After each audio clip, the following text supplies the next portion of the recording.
there any amendments to the amendment in the nature of a substitute? You wish to strike the light for it? Yes, Mr. Doggett. Thank you, Mr. Chairman. Mr. Chairman and colleagues, this $25 billion tax break for the pharmaceutical industry, it is almost amusing to see that it's included under certain consumer taxes. Because what we've learned through these questions is that this is not buying a pharmaceutical for $10,000 and having 10% added on top of that when you get your bill. It's incorporated into the bill. And so the pharmaceutical industry agreed to this fairly modest contribution, knowing they would get many more customers and much more business under the Affordable Care Act. And so they agreed to contribute a little bit, a small measure to its cost, not to bring down drug cost, but now they have this revenue. And anyone who thinks that when they get this $25 billion windfall, they're suddenly going to lower drug prices in this country by $25 billion is the same person who thinks that going to a tanning salon is healthy for your skin. It just doesn't work that way. And we have ample evidence of it. There's an idea that's now back in vogue this year as free money for free lunches and more highways. It's called repatriation. Well, we had repatriation in 2004. It went storming out of this committee over my objection and that of a handful of us. And it was under the fancy title of the American Jobs Creation Act. And so Pfizer and Merck, two of the companies that will benefit the most out of this $25 billion windfall, they said they were going to create lots of jobs. They brought back a handful of companies. Pfizer, for example, brought back $35 billion in foreign earnings that it had put offshore, and it paid almost a nickel on a dollar of those profits per dollar. An outrage, less than the contribution on Social Security payroll taxes.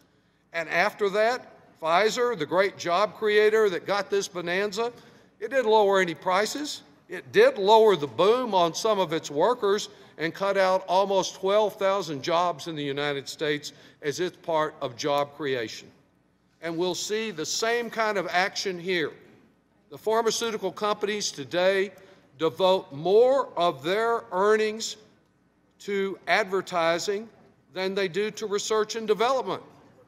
There's nothing to prevent these pharmaceutical companies from taking that $25 billion and putting more ads on television if there are any more they could buy. They're financing all the network news and many of the sports programs, but they continue to spend billions of dollars on advertising and to spend less on the research and development that might lead us to cures of dread diseases. Now, President Trump, as a candidate, and even since becoming president, has spoken out firmly and forcefully on this. He's promised to bring down drug prices, in his words, big league. And he's declared that the pharmaceutical industry is, quote, getting away with murder. And he has correctly described what he called astronomical drug costs. He's urged that for Medicare and for Medicaid, we have to, quote, get the prices way down. This bill doesn't do anything to bring the price way down.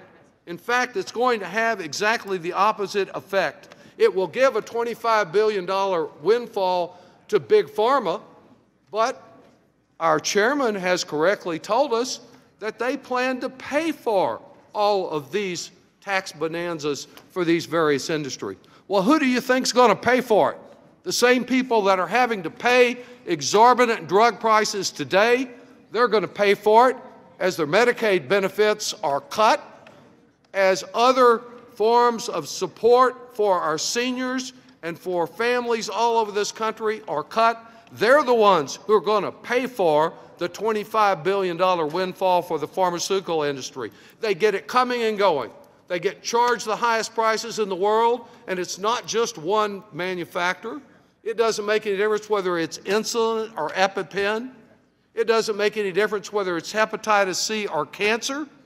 These drug regimens are often costing over $100,000 a year, and on one recent one for children, $750,000 a year.